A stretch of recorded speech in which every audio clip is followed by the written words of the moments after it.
All right, welcome anyone who is joining us today. I'm gonna wait a few minutes, give some people time to hop on, and then we're gonna get started. We're gonna talk all about how to track your cycle and why it's important. Okay, so hang tight for a few minutes or skip ahead if you're watching the replay, and I'm just gonna give some people some time. Okay.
Okay, we are going to get started. I'm so excited.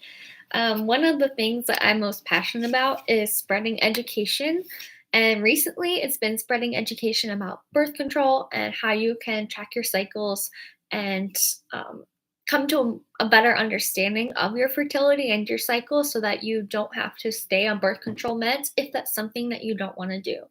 I'm not here to talk down about birth control or criminalize it, only to spread education about what it is, how it works, um, and what all of your options are. Because too often we are put on birth control without a full discussion on what are all the options that we truly have. And a lot of women are left with beliefs that just aren't true, unfortunately, because a lot of healthcare workers do not take the time to truly explain it to them. And I'm saying that as a healthcare worker who has striven to become a source of information and education for all my patients on all topics related to pelvic health, hormonal health, period health, the list goes on. Um, we're going to talk about why it's important to start tracking your cycle, whether you're on birth control right now or not. And like I said, what are the alternative options to hormonal birth control that you may be interested in? Okay. I understand a lot of people take birth control and never have a problem, never have symptoms. Their cycle was regular before and it's going to continue to be regular after. And that's about 80% of the population taking hormonal birth control. However, there is a large percentage that I'm speaking to that maybe has experienced very irregular, very heavy periods before taking it, which is really the true reason they went on it, not really to prevent pregnancy. That's just an added bonus. And now maybe they're experiencing even more symptoms, different symptoms, or they had a regular period before and now they're experiencing symptoms on the pill, like weight gain, fatigue, things that they just don't want. And they're looking for a different option that doesn't involve them taking medicine every day. It's not to say that if you take hormonal birth control and you're perfectly happy taking it, that you shouldn't be. You do what's best for you and what fits your health goals. That's ultimately, what I'm here to speak out for. I want you to be doing what's a best fit for your personal health goals. And that's different for everyone, okay? What I'm here to speak on is to show you that there are ways that you can um, change things in your lifestyle to better support your overall health And that should have a good effect on making your period more regular, making your cycles less heavy and less painful. And so, if that is the reason you went on birth control and you're interested in going off, but what's holding you back is that your symptoms are too strong, that there are options for you lifestyle wise that we can work on. And that's what I'm here for, is to be a guide through those changes to help you create the action plan step by step in a way that fits into your life well. Okay. Um, or, like I said, if you're experiencing symptoms on the pill, like weight gain, low energy, and you're looking for an option to get off, but you're not sure how, I'm just here to help you with that transition and spread education so that you know all your options. You make the most informed decision about which birth control method you want to use, whether it's hormonal, whether it's like a fertility awareness, or even a barrier method. But today we're going to talk about what cycle tracking is and why it's important whether or not you're on birth control. So we're going to talk about the phases of our cycle and what really goes on every month. We're going to explore why ovulation is important and why it's considered the sixth vital sign by some. How this relates to pelvic floor physical therapy, because I know a lot of the people that follow me are pelvic floor physical therapists just like me. So I wanted to touch on that. Where you can start tracking your cycle, like what do you do? How do you get started? And then what's the difference between simply tracking your cycle and using something like the fertility awareness method? So I am a physical therapist, board licensed doctor of physical therapy, and I have come to specialize in pelvic floor physical therapy. So I treat all things like vaginal, rectal, bladder health related, plus looking at the whole body, right? Because it's all connected, it all affects everything. The pelvic floor, especially, is kind of the foundation for everything else in our body, movement wise. And I recently become interested in this hormonal health and period health, and I've taken coursework to become a period coach as well. So that is something I do too, virtually. So stay tuned to the end. I'm going to talk more about what I do virtually and how you can get involved if you're interested. Ultimately, I want to help women solve their pelvic and period pain in a holistic manner and give them the answers that often get lost in endless doctor's visits. Too many women end up seeing multiple doctors and spend years trying to get a diagnosis of their pelvic pain or their irregular cycles.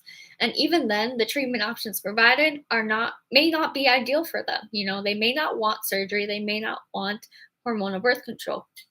So I'm setting out to give them resources, education, and guidance to navigate their condition with solutions they can feel good about, solutions they can work into their everyday lifestyle, solutions surrounding food, movement, mindfulness, and pelvic health. So the phases of our cycle are the menstrual phase. So this is when we're bleeding. It lasts about 5 to 7 days. Our follicular phase is our next one. It's about 7 to 21 days. It has the most variability. Then we ovulate. Ovulation only occurs on one day, but we typically give it a range of 2 to 3 because it's hard to pinpoint exactly when you ovulate. Because it's one time on one day.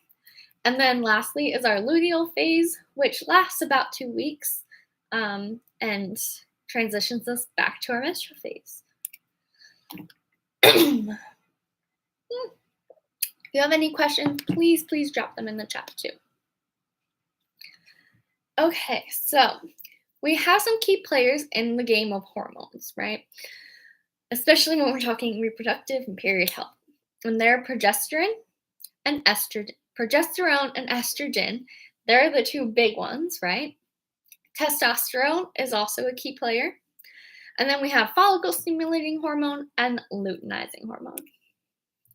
So in our menstrual phase, when reproduction is not achieved, prostaglandins influence the uterus to shed its lining, okay? And this is stimulated by a drop in progesterone and estrogen once the corpus luteum dies, which we're going to talk about. And this often leaves testosterone higher than the rest. However, it's a myth that testosterone increases during your menstrual phase. It's not that it increases, it's just the other ones plummet. And so testosterone ends up being the highest hormone level at baseline.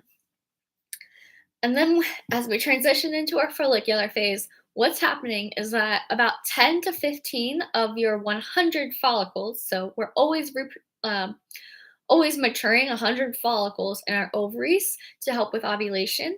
And once we reach our follicular phase, about 10 to 15 of them have actually made it far enough to continue maturing to the point of actually ovulating. And they're all working hard to produce an egg for fertilization. Your estrogen is at its highest during your follicular phase, and that's giving you a lot of energy. You usually feel more good, more vibrant, more upbeat during your follicular phase. And then when ovulation occurs, one of those 10 to 15 follicles actually releases an egg. It can be more than one, but it's pretty rare. Um, but yeah, typically one of them reaches maturity enough to produce an egg and release it into your fallopian tube. So when you ovulate, that is the release of the egg to the fallopian tube. And the rest of the follicles die off, but that one is stimulated by luteinizing hormone and, like I said, releases the egg to the fallopian tubes. This egg may be fertilized by sperm while it's in there, but if you're on hormonal birth control, it won't be.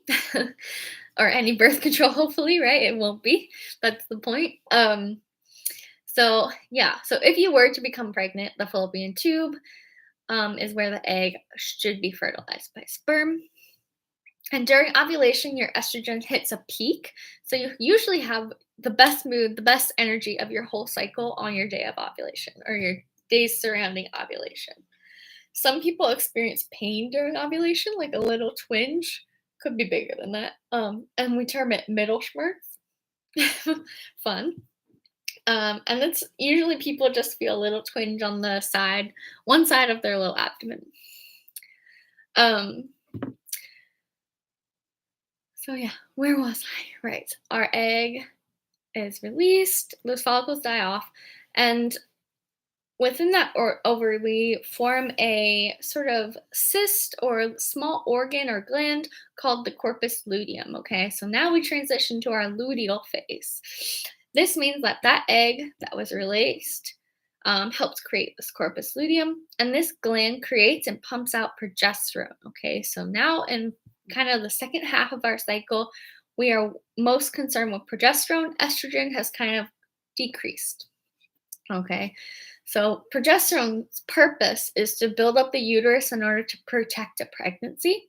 But if you have not become pregnant, it still goes through these motions until it figures out, okay, pregnancy didn't occur. We'll talk about if you're not ovulating later.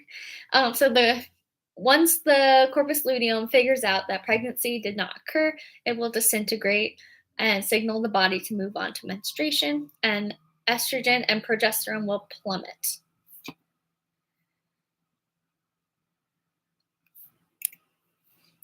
So what's so special about ovulation? I hinted at this before. Ovulation is what defines the regularity of your period. You either ovulate or you don't ovulate, okay? And you cannot become pregnant if you're not ovulating. But you can also not produce progesterone if you're not ovulating, okay? Which is why the hormonal birth control gives us a synthetic progesterone to work off of, okay? Because we're not producing any progesterone of our own. So if you are not ovulating, you're not having what's termed a true period, you're having a withdrawal bleed because the progestins in birth control, the synthetic ones, plummet just like our regular progesterone does and stimulates bleeding. These are termed anovulatory cycles. And the reason that on birth control, if you skip your sugar pills, that you don't have that bleed is because you have not withdrawn from progesterone. You've continued taking the pills, so you're still having that progestin effect. But eventually you will have a breakthrough bleed because the uterus has to clear out some stuff eventually, even though it's not as much as normal. So yes, while you're on hormonal birth control, no true ovulation occurs. That's the point, right? To suppress pregnancy. So that's the easiest way to do that. And so we don't get that progesterone. And however, you can be missing ovulation and not taking hormonal birth control. And this is a flag that something is going on within your hormones, immunoinflammatory, whatever systems in your body, it can be a flag that something is up, something needs to be investigated that may or may not be directly related to reproduction. Okay. So, if you're not ovulating and not on hormonal birth control, this is a flag that needs to be solved. It's saying that something is up that needs to be addressed in your body. Why do we care so much about progesterone, right? Progesterone is very helpful. It's kind of the yin to the yang of estrogen, okay? They balance each other out and a lot of things in our body. They can affect our mood, okay? So progesterone balances our mood. It helps calm stress and anxiety. It promotes better sleep. It promotes better mood. I already said that, mood. And overall is kind of an anti-inflammatory effect for our whole body. And synthetic progesterone, so the progestin and hormonal birth control, does not really provide all of these effects. Some birth controls have added like vitamins and supplements into their formula to try and produce some of these effects, but usually it does not really hit home, you know. Um, so yeah. So without our natural progesterone, we may not have these effects to balance our estrogen, right? Progesterone also aids in thyroid function, hair growth, muscle building, and overall better metabolism. So, this may be a reason why some people experience more weight gain while on the pill because their metabolism slows without that natural effect of progesterone. It also keeps the cycle going. So, it protects and nourishes a pregnancy or helps to thin and clear out the uterus when the egg is not fertilized. Okay, so that is the building up of helping to build up the uterus and then helping to clear it out as well, which our progestin does help with the clearing out.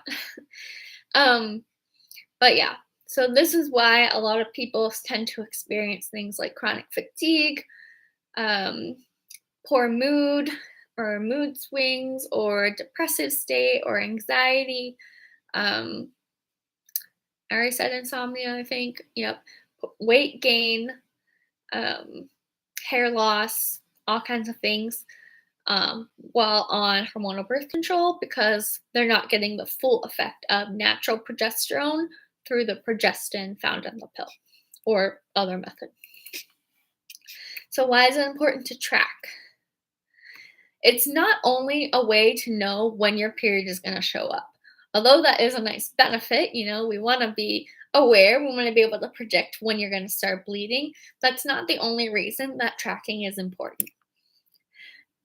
Laura Bryden, author of the Period Repair Manual, who I took as a big source for this presentation and for many of mine, says that your period is your monthly report card. So remember how I said when you are missing ovulation and you're not taking hormonal birth control, that is a flag that something is going on.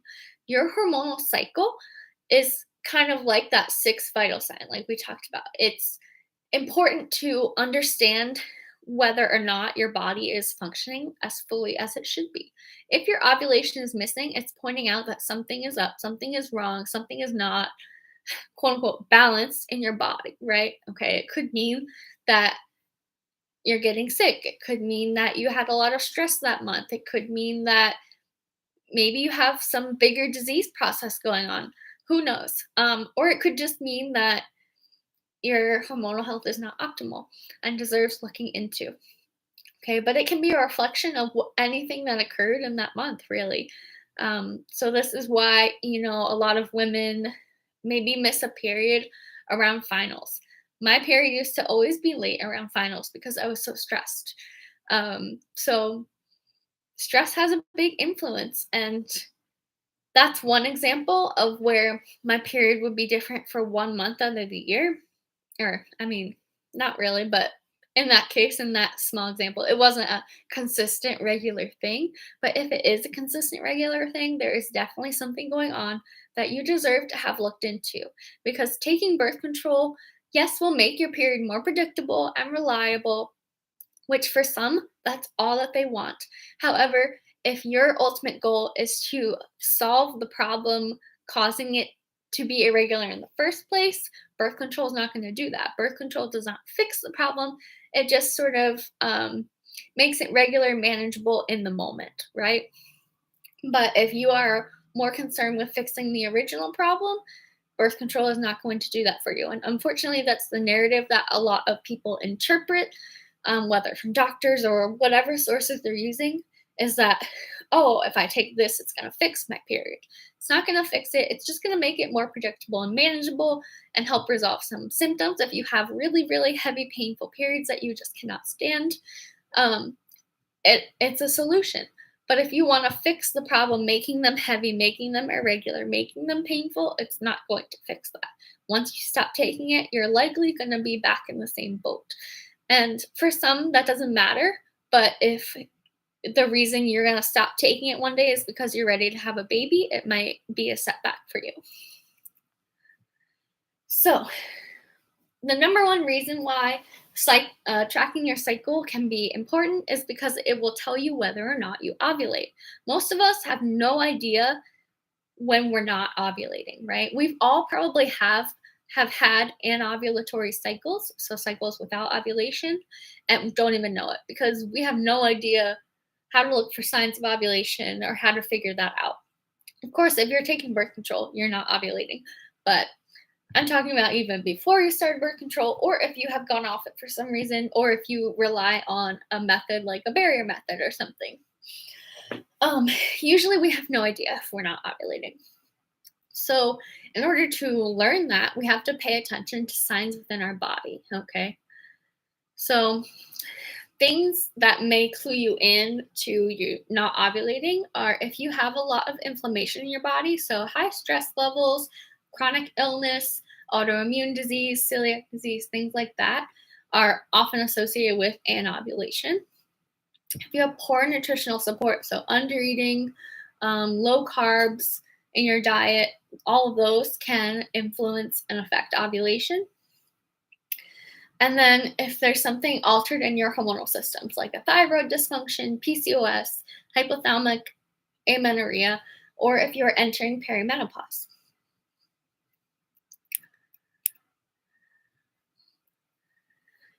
And overall, tracking your cycle will help you better understand how your cycle and your symptoms relate, okay? This way you can better manage your symptoms that may be caused by inflammation or your hormonal systems more effectively, help you identify patterns that align with parts of your cycle that you want to target, help you look for habits and lifestyle aspects that may negatively impact your cycle and symptoms, and overall explore why your cycle may be irregular and understand that this may relate to other symptoms you're experiencing. An example, low progesterone has been shown to increase inflammation and therefore flare pain or bloating during luteal phase, right? We know that inflammation is directly related to increased pain and bloat. And so low progesterone can cause increased inflammation. And so it's like kind of a vicious cycle. But it's hard to find the root of that problem. And again, if it's not a problem that bothers you, you don't need to fix it. Okay. I'm not here to like sell you expensive supplements and tell you this is the only thing that you have to do and that you shouldn't be taking birth control and everything's bad and criminal. And yeah, I'm here to tell you that you have options if you want to explore them, if exploring them fits your health goals. But staying on hormonal birth control just the way you are might be the perfect fit for you. So, the other reason that it's important to track your cycle is if you are trying to implement change, okay? So, first, it's to figure out if there's something you should be changing. And second, if you are ready to implement change, to fix irregularity, to fix symptoms, to fix heaviness, whatever. It's a long road. And so you're going to get lost without tracking it. Why is it a long road? Because those follicles we talked about that help mature the eggs take 100 days to grow.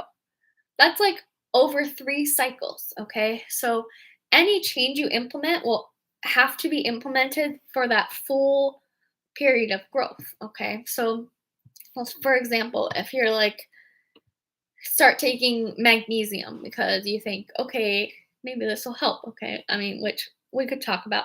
But anyway, you would have to take basically magnesium for 100 days at least before your cycle is and your ovulation is truly going to feel the effect of that magnesium, if that makes sense.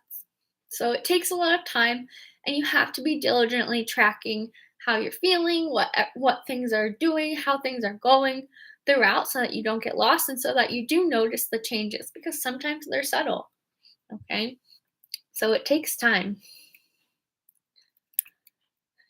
And ultimately, tracking your cycle is important because it's always better to have better body literacy and be more in tune and aware of things going on in your body can only help for literally anything unrelated to your period, even just your general health. When you're able to tune in and pick up on when something is different, it may tell you sooner when something is wrong and just help you feel better. Honestly, you'll feel better in your body, you'll notice the positive aspects more. You may have, honestly, better sex. I mean, I'm just saying that, but there's a lot of books and research out there about how being able to internally reflect more, and I could go on, can help with your sex and orgasm. So, all right. So, a little bit for the pelvic PTs out there, because I know a lot follow me. How does this relate to what a pelvic PT does? So, this is not something we learn in physical therapy school, right? We don't really learn about period health, reproductive health, all of that. So why is it important to know for a pelvic PT? I mean, for the obvious that a lot of pelvic physical therapists will hear about period related symptoms from their clients because they're in the same zone. It overlaps, especially if you're treating endometriosis or PCOS or what interstitial cystitis, the list goes on. Their symptoms may overlap and they may not know where one begins and the next ends, and that's for you to help guide them. So it's important for you to understand whether there's a cyclical pattern to your patient's symptoms, provide education on tracking, and help support them, especially when pain and inflammation may be related to their hormonal systems. And then providing education on tracking if a client admits to you concerns about her fertility. You may want to talk to her about that and tell her all her options. As physical therapists, we tend to spend a lot more time with patients than doctors do because we see them for an hour, every couple of weeks or every week or twice a week, who knows. So we spend a lot of time talking to them, and they may open up to us more than they would open up to a doctor and express concerns. And so we have time to educate them on them and open their eyes to them, even if it's just pointing them in the direction of a good book or this webinar or whatever. We have time to do that. And that's really important and really special. And especially, if you're trying to understand if there's a cyclical pattern to your patient's symptoms, the only way you can understand that is if you can understand whether their cycle is regular or not, whether they're ovulating or not. So helping them figure that out, or again, giving them resources to help them figure that out will only help. So where to begin tracking? You have to choose your method first, okay? So there are a lot of methods out there. There's no right or wrong way to track. It's whatever's easiest for you to fit into your life so that you will be the most consistent, okay? Consistency is the key. So set yourself up for success and pick a method that is going to keep you consistent. So for some, that might be an app. So there's apps like Flow, Natural Cycles, Read Your Body, Temp Drop, all these different apps. And a lot of them do sell their own like thermometers, which we'll get to. And what was I saying? A lot of them may be paid too. Flow, you can definitely use unpaid, but some of them, it just depends. But again, it's what works for you. You can also just use a digital or a paper calendar and just type things in or come up with like some sort of color-coded system or lingo for yourself. And then lastly, charting mandala. So that is like you know, art mandala thing. I'm sorry. And you basically fill in like kind of each line of it in like a color coded fashion for each day of your cycle for whenever you're tracking. So it looks really pretty in the end. And some people, the color is easier to kind of see the changes and the differences. So, day one of what you're tracking, day one of your cycle, is the first day that you bleed. Okay. I always had it in my head that the bleeding was the end of my cycle, right? But no, it's actually the first day of your cycle.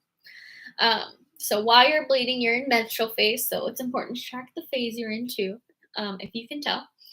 So while you're bleeding, menstrual phase, it's the easiest one to pinpoint. And then after that, until you ovulate, is follicular phase. And then you have ovulation, which occurs on one day, but again, we'll usually give a 2 to 3 day range because it's difficult to pinpoint exactly when it occurs. And then luteal is from the day after ovulation until your last day prior to bleeding.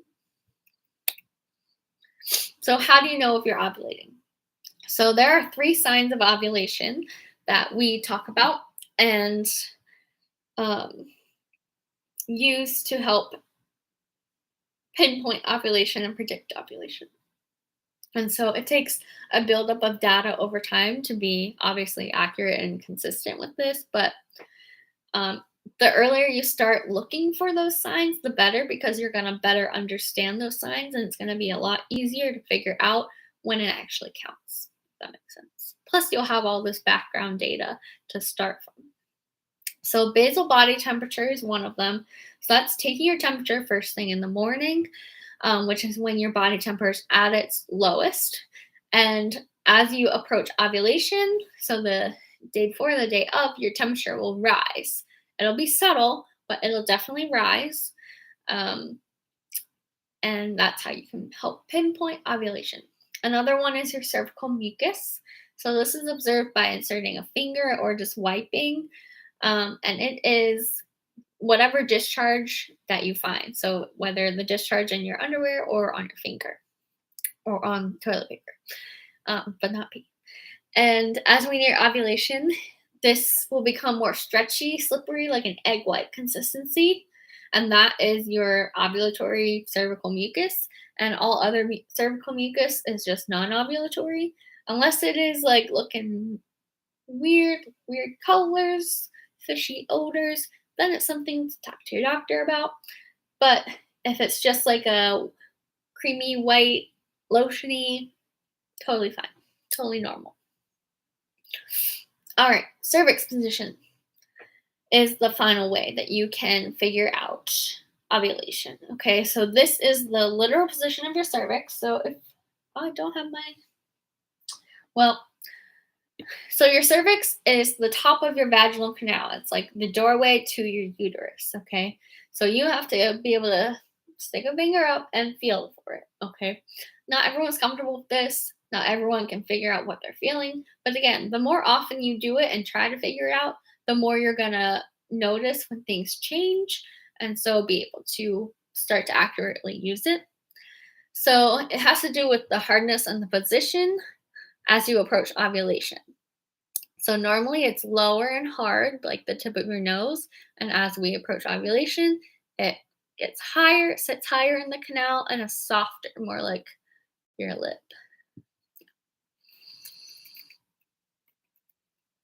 So now we know where to start. We know what the phases should be. We know how to look for ovulation. What else should we be tracking? And honestly, the answer is up to you. Be creative. Track everything you want. Definitely track anything you're concerned about. So if you're doing this for symptoms, track those symptoms. If you're doing this for energy, for sex drive, for sleep, for whatever, track all of those. In addition to the signs of ovulation and the phases of your cycle, you can even throw in habits, throw in whatever you want. You're already tracking something every day in one place, so track whatever you want.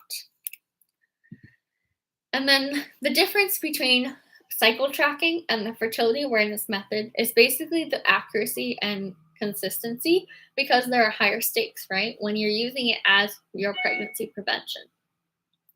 So when you are tracking for fertility awareness, you're tracking to figure out when your fertile days are. So you have to be able to accurately find signs for and predict your ovulation. So if you have an irregular cycle, it is very difficult to use this as your method of birth control because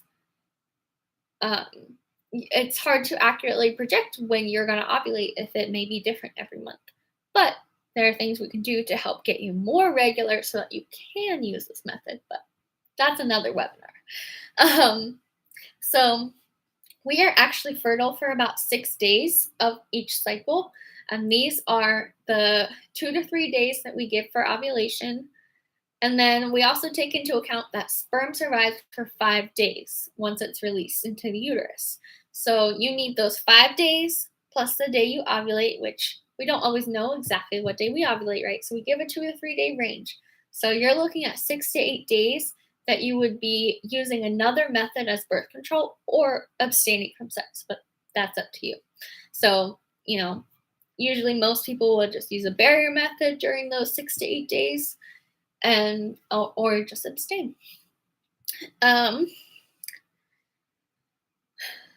With perfect use. So perfect use means it's done extremely, as accurately and consistently as possible. It has a 99.4 success rate, which is pretty good in comparison to 99.7% with perfect use of the pill. So that means taking your pill at exactly the same time every day, never missing, okay? So 99.4, 99.7, it's risk versus benefit. Again, it's your health goals. Sorry. Let me get my notes, making sure I didn't miss things. But again, if you're going to track for FAM, you need guidance. You need to do your research, study up, take a course with me, or work with me as a period coach, because there's a lot of thinking and math and fun stuff that goes into it in order to use it safely and effectively. And you have to be able to be consistent. If you are not someone who is going to be consistent with it, it may not be the right method for you. So yeah, it's pretty much this.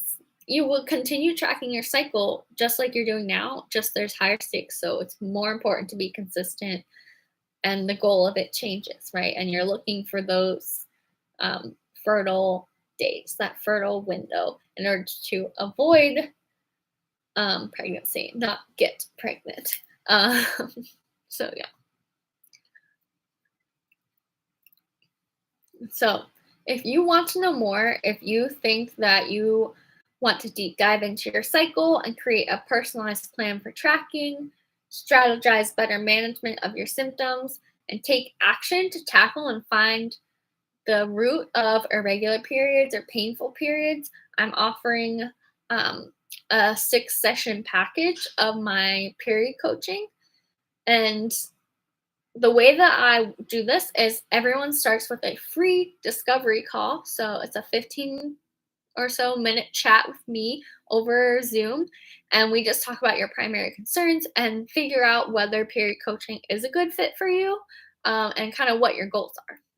And then we go from there in terms of getting started with coaching. So if you are interested, please follow the link in my bio. There's a little link tree icon on my channel banner, and it will show you a link to schedule that free discovery call today. And anyone who books a discovery call within the next week, so today is April 14th, so by,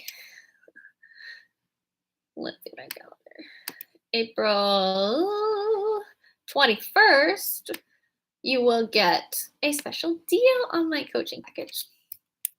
And then the last thing is I also have a course launching soon that's going to be all about how to choose the best birth control option for you. Okay, so anyone who joins the waitlist by the time the course launches, is going to get 50% off of the course. And throughout the course, you're going to learn to understand your menstrual cycle, familiarize yourself with the birth control options that are on the market, all of the options. It's a comprehensive, I'm not just saying that, it's all of the options. You're going to learn how birth control works and affects your body. So, learning how the different methods work and, kind of the pros and cons of each. And then we're also going to do a little bit of a deep dive into your cycle. So this is an online self-paced course. So you're going to be doing a lot of it, but you are going to have 2 calls during the course with me to help guide you through whatever you may be getting stuck on. So you're going to follow things to get to know your cycle like you never have before and take a deep dive into what your health goals really are. So mentioned a lot what health goals are, but you may be sitting there thinking like, what are my health goals? I don't know. What should I be thinking about? This course is going to walk you through it. It's also going to help you explore how your body can thrive without birth control if that's something you're interested in, and learn how this differs from people with specific conditions that want to stop taking birth control. Okay, so it's one thing if you have a regular cycle and maybe are experiencing symptoms on the pill and so you want to get off. We're going to learn about how, your body changes with each of those. But then also for people who may be experiencing symptoms before the pill, so PCOS, endometriosis, etc., and how it differs for them. We're also going to learn about the fertility awareness method. Hopefully, you're going to leave being a master of it, or at least understanding how to get to that point if maybe your cycle needs a little bit of work first. And we're going to build a strategy to transition to whatever birth control method that you choose. Okay. So if you are interested in this course, the link in my YouTube banner on my channel also has the link for the waitlist. So I look forward to seeing you guys on the waitlist. Thank you for tuning in. This was so much fun. And look out for my future lives. This is going to be a bi-weekly thing. So I'm probably going to do webinars once a month on here. And then I'm going to do bi-weekly just live Q&A. So wherever you send me questions, whether you send them to my DMs, to in a comment on a video, email them to me, whatever, find me on another social media. I'm going to answer questions during those live Q&As, and those videos will always be uploaded right after so that you can enjoy them and learn from them. So thank you for tuning in, and I will see you on the next live. Bye.